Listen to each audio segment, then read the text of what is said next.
오늘 은혜 받으실 말씀은 이사야 24장입니다. 24장 1절로 6절의 말씀이 되겠습니다. 이사야 24장 1절에서 6절까지 말씀 다 같이 봉독하겠습니다.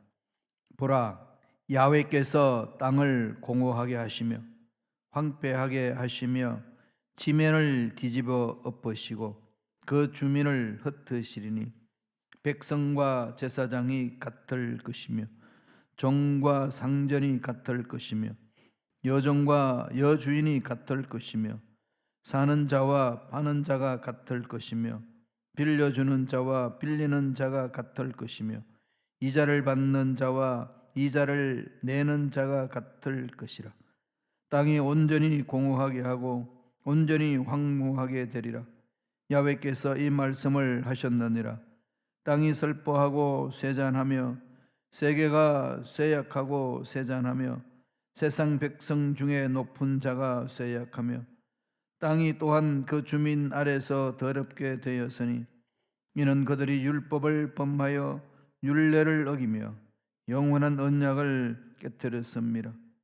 그러므로 저주가 땅을 삼켰고 그 중에 사는 자들이 정죄함을 당하였고 땅의 주민이 불타서 남는 자가 적도다. 아멘. 이 말씀으로 온 땅에 심판이 임한다라는 제목으로 은혜 말씀을 나누겠습니다. 이사야 24장부터 27장까지는 그 내용이나 이 문체 이런 것을 보면은 형식이 요한계시록의 내용과 유사합니다. 그래서 이 이사야 24장에서 27장까지 내용은 이사야의 계시록이다 또는 이사야의 종말론이다 그렇게 표현을 합니다. 종말론적으로 선포하는 내용이 강합니다. 24장에서 27장 온 땅의 거민들에게 하나님이 심판이 임한다. 이게 특별히 24장의 주제가 됩니다. 물론 이러한 내용은 이사야 선지자뿐만 아니라 하나님의 부르심을 받은 모든 선지자들이 이 내용 중심으로 선포하기도 합니다. 특별히 다니엘이나 에스겔, 스가랴, 말라기 선지자도 이런 부분을 예언을 한 거죠. 그리고 신약에 와서도 이 부분 베드로, 요한 그리고 바울도 그 이야기를 하죠. 온 땅에 임하는 하나님의 심판에 대해서 신약과 구약과 신약의 이 두 책에서도 강조를 합니다. 그러니까 구약에서 하나님이 주신 말씀 예언대로 성취될 것이라는 것을 선포하셨고 신약에서도 그 말씀을 받아서 동일하게 같은 선상에서 말씀을 전하고 있습니다. 종말이 오긴 오죠. 언제 올까요? 아무도 모르죠. 그런데 종말이 오면은 가까워지면은 종말의 징조가 나타난다고 그랬습니다. 이 지구촌에. 그러다가 보니까 지금 우리가 살고 있는 이 지구촌의 영화나 소설 이런 부분들이 지구의 종말에 대해서 그리는 것이 너무 많습니다. 뭐 별들이 충돌해서 망한다든지 핵전쟁으로 망한다든지 또는 쓰나미로 망한다든지 지진으로 망한다든지 아니면 이번 코로나 팬데믹 이걸 우리 모든 지구촌에서 체험했듯이 바이러스로서 온 세계의 종말이 온다.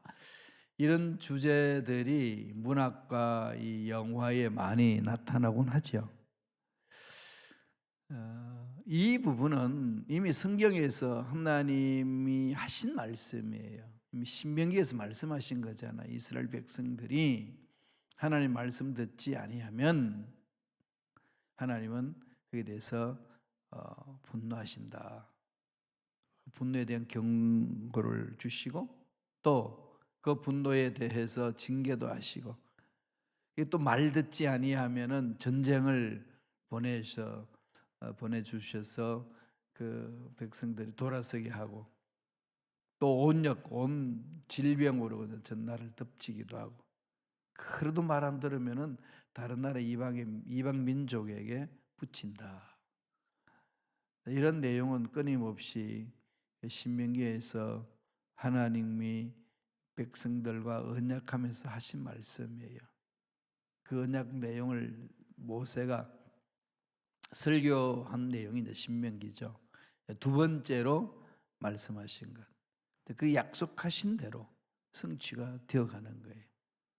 이 지구촌을 전체를 살펴보려면은 성경에서 뭐라고 하나님이 말씀하셨는지를 깊이 연구하는 게 필요하겠죠. 그러면은 하나님 하신 말씀대로 반드시 이루어집니다. 그래서 오늘 이사야는 온 땅에 심판이 임한다. 신약에도 아까 말씀드린 것처럼 그렇게 선포했듯이 그런 내용이 담겨 있습니다. 그래서 지금 우리가 살고 있는 이 세상에 그런 이 기이한 현상들이 많이 일어나지요. 이스라엘뿐만 아니라 주변 국가에도 있고, 그리고 온 세상 모든 사람에게, 민족에게 임한다고 말씀하는 겁니다. 이러면 우리 말씀을 받고 나서는 어떻게 해야 될까요? 끼어 있어야 된다는 거죠. 어떻게 끼어 있어야 될까요? 첫째로 온 땅에 임하는 심판의 때를 분별하라는 겁니다. 이 때가 정말 중요하지 않아요? 농부는 늘 때를 기다립니다. 파종할 때 있고, 그 다음에 가꿀 때가 있고, 또 비가 와서 햇빛이 비춰줘서 무릉무릉 익을 때가 있고, 추수할 때가 있고, 그 다음에 쉴 때가 있고, 또다시 준비하고, 이게 반복이지 않습니까? 자연 현상을 통해서 하나님께서 우리에게 그 말씀을 주시는 거죠. 그래서 우리가 그 말씀에 따라서 준비하는 거 아니겠어요? 신앙생활도 마찬가지입니다. 우리 교회에 잔디밭이 넓으니까 그 넓은 잔디밭에 이 밭을 일구어 가지고 지금 농작물을 좀 새롭게 한번 해보자 이런 야심이 있어요. 밭을 좀 넓게 또 만들자. 지금 준비하고 있습니다. 아직 추워서 시카고는 5월달 가야 뭔가가 되지 않을까 생각합니다. 때가 있는 거죠. 때. 그럼 이 지구촌의 역사가 언제 마무리 지을 것인가? 우리 인생이 마지막 죽음을 맞이하는 때 있듯이 이 지구촌의 종말은 언제 임할까? 아무도 모르죠. 하나님만이 아십니다. 그렇지만 우리는 어느 정도 와 있는지, 어느 점인지는 알 수 있다고 성서는 말합니다. 그런 것은 깨닫고 잘 분별하고 준비하고 살아야 된다는 거죠. 오늘 말씀 읽기 시작합니다. 24장 1절 보실까요? 다 같이 읽겠습니다. 보라, 야훼께서 땅을 공허하게 하시며 황폐하게 하시며 지면을 뒤집어 엎으시고 그 주민을 흩으시리니. 보라라고 시작하죠.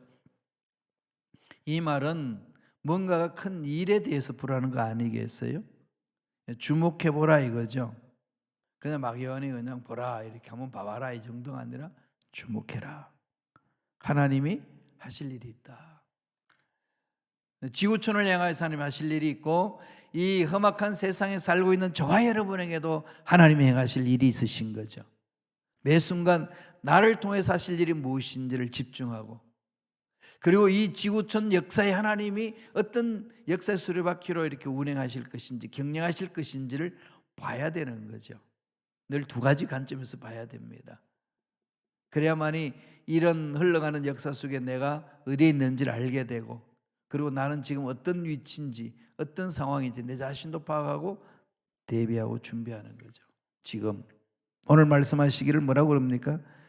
땅에 황폐화 현상이 일어난다. 땅을 공허하게 하시며 황폐하게 하시며 지면을 뒤집어 엎으시고 그럽니다. 땅이 흔들리고 갈라지는 현상이 뭐죠? 지진이잖아요. 지진. 지금 세상 도처에 지진이 일어납니다. 안전하다고 생각했던 그 지역에도 지진이 일어나고 있습니다. 옛날보다도 지진이 50배나 더 많습니다. 가면 갈수록 더 많아질 수밖에 없겠죠. 그러나 하나님이 역사 수레바퀴를 멈추기 전까지 그 때가 오면은, 환란이 오면 세상에는 이 진동이 있는 거죠. 이렇게 이런 자연 현상을 통해서 우리는 말씀을 자꾸 이렇게 묵상하고 해석하고 살펴야 됩니다. 공기가 썩고 땅이 썩고 물이 썩고 이런 부분들 그냥 예사롭게 넘겨야 될 부분은 아니죠. 3절 보실까요? 24장 3절. 땅이 온전히 공고하게 되고 온전히 황무하게 되리라. 야훼께서 이 말씀을 하셨느니라. 모든 만물의 터전인 이 땅이 공고하게 된다. 공고하다는 게 뭐죠? 열매를 못 맺는 거잖아요. 뭘 심어도 안 되고. 그래서 지금 땅이 죽은 땅들이 많아요. 그래서 농사 지으려면 그 땅을 새롭게 또 일궈야 되죠. 옥토를 가져와서 뿌려야 되고 퇴비를 또 뿌려야 되고 망가지는 그 땅을 이렇게 고쳐서 농사를 짓잖아요. 회복시키는 것. 자연적으로 회복되게 놔둬야 되는데 우리들은 하나님이 명령한 땅에 대한 이 안식년, 이 땅을 이렇게 쉬게 하는 거 이런 걸 잘 안 하잖아요. 지금 땅은 다 황폐되었습니다. 결국은 이 땅이 황폐가 되면 어디로 올까요? 인간한테 부메랑처럼 돌아오는 거죠. 사람들이 땅을 황폐하게 하고 황폐한 땅이 그걸로 끝나는 게 아니라 황폐함으로 인간의 삶으로 도전해오고 공격해옵니다. 그러나 이 우주 만물 창조되어진 이 피조물은 인간들이 살 수 있는 집이잖아요. 집. 먹고 살고 놀고 일하고 하는 집인데 이 집을 그냥 깨트려 버렸어요. 허물어 버렸습니다. 그러니까 그 집이 허물어지면 삶의 터전을 잃어버리는 거 아니겠어요? 팬데믹 현상은 그거거든요. 이런 현상을 우리가 보면서 우리 삶을 잘 돌아봐야 됩니다. 늘 제가 말씀드렸듯이 이 부분을 이사야가 지금 온 땅에 심판이 말 것이다. 2700년 전이나 되는 그 상황 속에서 지금 선포하고 있습니다. 백성들의 삶이 좀 이렇게 피폐해질 뿐만 아니라 가면 갈수록 이게 공허해지고 허무해지고 황폐해지는 이 현상들, 이런 걸 보면서 우리들이 마음 속에 내세가 될 부분들은 때가 심히 가까웠구나. 그러면 뭐하죠? 준비하자. 주님을 맞이할 준비를 하자. 그런 겁니다. 이사야 24장 2절을 보면은 백성과 제사장이 같을 것이며 종과 상전이 같을 것이며 여종과 여주인이 같을 것이며 사는 자와 파는 자가 같을 것이며 빌려주는 자와 빌리는 자가 같을 것이며 이자를 받는 자와 이자를 내는 자가 같을 것이라. 이것은 하나님의 은혜 안에서 이 모든 것들이 아름답게 만들어져 가야 되는 건데 그 질서가 허물어지면은 아무런 차이 없어진다는 거예요. 무질서가 그게 도달한다는 거죠. 하나님 은혜 안에서 질서 이렇게 만들어가는 공동체가 이건 뭐 돈 빌려 갔어도 언제 빌렸냐 그러고 상전과 종과 너하고 나하고 똑같은데 뭐 그러냐 그러고 이러면서 질서가 다 깨져버리는 거죠. 이제 그 결과 사람들은 공동체가 혼란스러운 거예요. 권위가 다 사라지는 거죠. 권위 주의에 빠져서는 안 되지만은 권위는 늘 살아있어야 되잖아요. 가정에 엄마 아빠의 권위가 있어야 자녀를 양육할 수 있습니다. 한 나라의 대통령의 권위가 있어야 나라를 통치할 수 있습니다. 하나님이 세운 종에게 하나님이 주시는 권위가 있어야 공동체가 아름답게 성장 성숙해 가는 거죠. 근데 그 권위는 다 허물어지고 나 목사니까 무조건 순종해. 이건 겉에서는 겉으로는 그런지 몰라도 속은 이미 다른 마음을 품게 되는 거죠. 그리고 허물어집니다. 한 나라도 마찬가지 아니겠어요?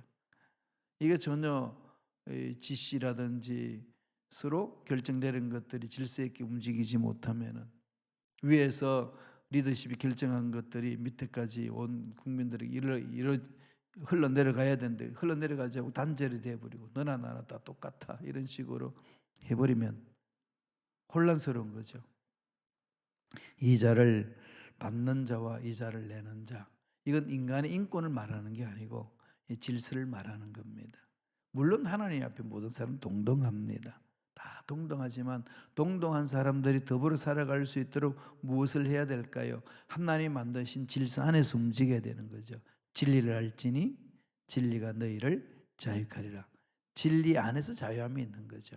진리 안에서 자유함이 있습니다. 비행기는 하늘을 나를 때 자유롭고, 기차는 철로 위에 있을 때 자유롭고, 자동차는 자동차 길에 있을 때 자유롭습니다.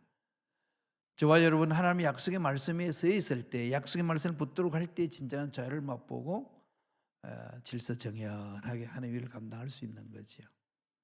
그런데 마지막 때가 갖고 오면 흔들린다는 겁니다. 4절 보실까요? 땅이 슬퍼하고 쇠잔하며 세계가 쇠약하고, 쇠잔하며 세상 백성 중에 높은 자가 쇠약하며, 사람들이 약해지는 겁니다. 기뻐하던 사람들이 비참해지고 정말 가련한 신세에 놓이게 된다는 거죠. 연약한 인간의 모습을 그대로 잘 보여줍니다. 사실 코로나19 팬데믹 현상 속에서 인간이 얼마나 무기력함을 느낍니까? 참 보이지 아니하는 그 바이러스의 공격에 어찌할 바를 모르는 인류 전체의 모습 보면 참 무기력하다. 교만해야 될 이유는 하나도 없다는 것을 이 자연현상을 통해서 너무나도 잘 알고 있지 않습니까? 24장 23절 보실까요? 다 같이 읽겠습니다. 그때에 달이 수치를 당하고 해가 부끄러워하리니 이는 만군의 야훼께서 시온산과 예루살렘에서 왕이 되시고 그 장로들 앞에서 영광을 나타내실 것임이라. 심판주로 오심을 말하는 거죠. 하나님이 이 지구촌을 심판하시면은 해도 달도 제 기능을 발휘 못한다는 거죠. 기상이변 현상이 일어납니다. 기상이변 현상이. 예수님도 재림하시기 전에 이런 일이 일어난다고 말씀하셨죠. 그 마가복음 13장에 보면 그때 환란 후 해가 어두워지고 달이 빛을 내지 아니하며 별들이 하늘에서 떨어지며 하늘에 있는 권능들이 흔들리라. 그때에 인자가 구름을 타고 큰 권능과 영광으로 오는 것을 사람들이 보리라. 예수님이 재림하시기 전에 또 재림하시는 그 모습 속에서 보면은 이 하늘에 있는 권능들이 흔들린다. 별의 역할이 못하고 달이 달의 역할을 못하고 해가 해의 역할을 못하면은 지구촌에 심각한 기후의 변화가 일어나는 거죠. 지금은 기후의 변화가 많잖아요. 기상이변 현상이 일어나서 21세기 온 사람들에게 관심거리가 됩니다. 지금 일어나는 이 모든 이 기상이변 현상 때문에 여러 가지 어려움을 당하고 있는 거죠. 엘니노 현상이라는 말 들어보셨나요? 바닷물이 따뜻해지는 거. 바닷물 따뜻하면 그뿐이지 그러시겠지만은 평균 기온이 1도도 아니고 0.5도만 올라가도 질병 발생률이 10%나 높아진다고 그럽니다. 엘니노 현상 때문에 매년 3만 명에 이르는 사람들이 질병에 감염되고 사망한다고 합니다.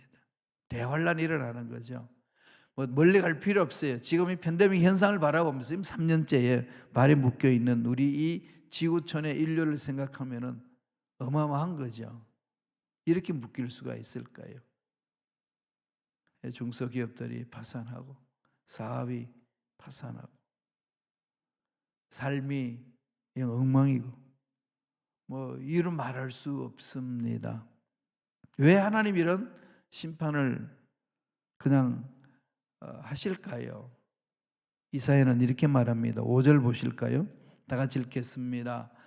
땅이 또한 그 주민 아래에서 더럽게 되었으니 이는 그들이 율법을 범하며 율례를 어기며 영원한 언약을 깨뜨렸음이라. 다른 거 없죠.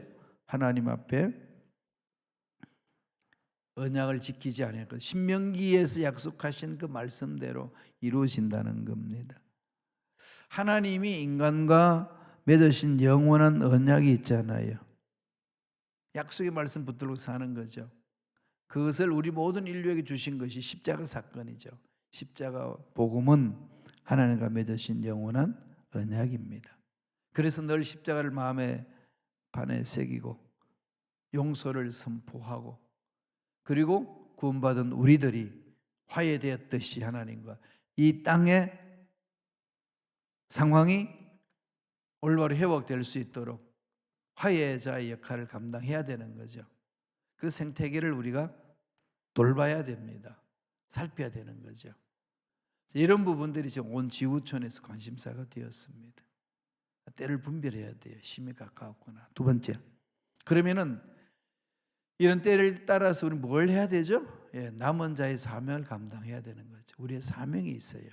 저와 여러분들이 이 주님이 오심이 심히 가까운 이때에 살아있는 동안 해야 될 사명이 있는 거죠. 그런 부분을 남은 자의 삶을 말하는 겁니다. 하나님이 원하시는 삶을 사는 자, 남은 자로 표현하는 거죠. 이 남은 자를 통해서 하나님은 역사를 이루십니다. 교회 공동체도 일을 하는데 20%의 남은 자가 있으면 공동체는 살아납니다. 따라서 저와 여러분들이 때를 분별하면서 나에게 주신 사명에 집중합시다. 환경이 어려울 수 있어요. 답답하게 안 풀릴 수도 있습니다. 연약한 내 자신을 보면 한숨이 나올 때도 있습니다. 그러나 내게 능력 주시는 자가 있잖아요. 하나님이 계시잖아요. 하나님께 집중하고 나아가면 능히 우리는 사명을 다 감당할 수 있으리라 믿습니다. 오늘 말씀 24장 6절 말씀 볼까요? 다 같이 읽겠습니다. 그러므로 저주가 땅을 삼켰고 그 중에 사는 자들이 정죄함을 당하였고 땅의 주민이 불타서 남은 자가 적도다. 남아있는 자가 적도다. 남는 자, 남은 자의 말씀을 하죠. 하나님 말씀 안에서 우리가 힘들고 어려울 때에 우리는 해야 될 일을 찾아가는 겁니다. 그런데 환란이 아무리 심하고 아무리 세상이 뒤집혀져도요, 하나님을 향하는 남은 자들이 꼭 있습니다. 하나님이 씨를 남겨주시는 거죠. 은혜 아니겠습니까? 13절은 이렇게 말씀합니다. 세계 민족 중에 이러한 일이 있으리니 곧 감람나무를 흔듦 같고 포도를 거둔 후에 그 남은 것을 주움 같을 것이니라. 추수할 때도 이렇게 남겨놓은 거 있잖아요. 우리가 이 지구촌에 환란이 있고 주님이 재림으로 인하여서 여러 가지 현상들이 일어나는 그 상황 속에 그 혼란스러운 가운데도 하나님을 향한 남은 자, 하나님이 보살피시고 하나님이 지켜주시는 자가 있습니다. 그래서 환경이 어떻든 상황이 어떻든 문제가 있든 없든지 그런 때를 분별하면서 남은 자의 사상으로 사명을 감당하는 겁니다. 그러면 우리가 이 어렵고 힘든 상황 속에서 어떻게 살아나가야 될 것인지 답을 얻을 수가 있는 거죠. 사명자의 감당해야 될 영역이 있습니다. 그래서 생명을 연장시켜 주신 거 아니겠습니까? 살아있는 동안 해야 될 일 잊지 맙시다. 교회 공동체를 세우고 하나님의 사랑을 체험하고 기도하고 세상에 일어나는 모든 문제를 가슴에 품고 기도하고 그렇게 해서 알지 못하는 사람들에게 그 하나님의 사랑과 능력을 보여주고 하나님의 섬기는 백성은 이렇게 하나님으로부터 보호를 받는다라는 것을 체험하고 보여주는 겁니다. 오늘 말씀에는 이렇게 이야기합니다. 16절이에요. 땅끝에서부터 노래하는 소리가 우리에게 들리기를 의로우신 이에게 영광을 돌리세 하도다. 그러나 나는 이러기를 나는 쇠잔하였고 나는 쇠잔하였으니 내게 화가 있도다. 배신자들은 배신하고 배신자들이 크게 배신하였도다. 끊임없이 힘들고 그런 일이 일어날 수 있다는 거죠. 예, 우리가 사는 세상에 지금은 그런 모습이에요.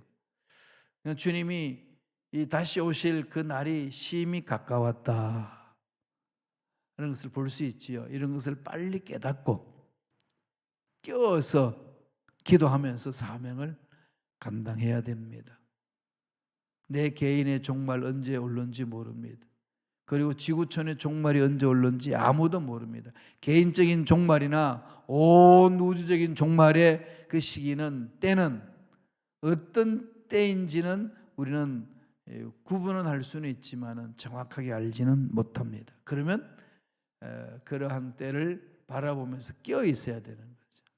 깨어 있어서 오늘 해야 될 그 사명을 감당해 나가는 겁니다.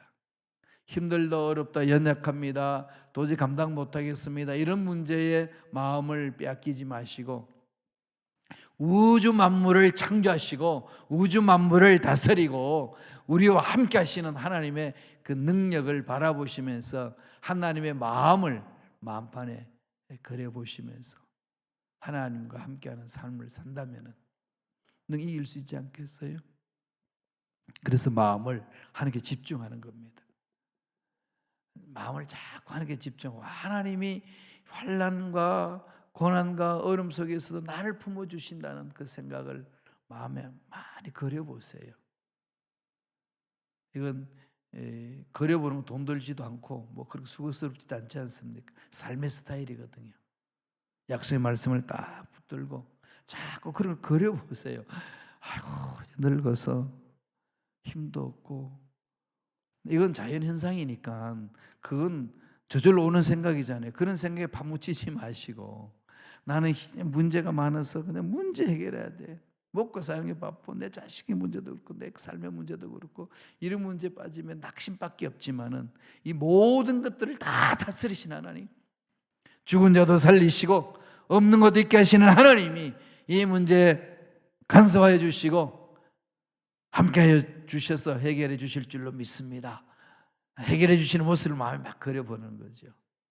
오늘 하루 동안 힘들고 어려운 상황 속에 있단다 할지라도, 문제가 있단다 할지라도 하나님이 내 앞날을 열어주시고 윤택하게 하시고 풍성하게 하시고 내 연약한 육체를 강하게 만들어주시고 병든 육체를 치료해 주시는 그 손길을 늘 마음에 그려보시면서 하나님 베푸신 은혜 속에 푹 잠겨서 승리하는 저와 여러분의 삶이 되시기를 예수님 이름으로 축원합니다. 기도하겠습니다. 하나님 아버지, 감사합니다. 세상이 참으로 험악해지고 있습니다. 이럴 때에 하나님이 하시는 일이 무엇인지 그것을 바라보게 하시고, 하나님의 때가, 이 역사의 종말의 때가 언제인지를 일어나는 현상을 통하여서 분별해 나갈 수 있는 우리가 될 수 있도록 성령이여 영적 분별력을 허락하여 주시고 지혜와 능력으로 역사하여 주시옵소서. 예수 이름으로 면오니 기도를 방해하고 믿음을 방해하고 영적으로 하나님 하시는 일을 깨닫지 못하도록 어둡게 만드는 모든 흑암의 세력들은 떠나갈지어다, 사라질지어다. 육체 속에 있는 모든 질병도 깨끗하게 치유함을 받을지어다. 은혜에 감사하여 예물 드립니다. 손길들마다 하나님이 예배하신 놀라운 복이 있게 하여 주시고 하나님의 함께 하심을 순간순간 체험하며 살아갈 수 있도록 역사하여 주시옵소서. 감사와 찬양을 드리옵고 예수님 이름으로 축복하며 기도드리옵나이다. 아멘.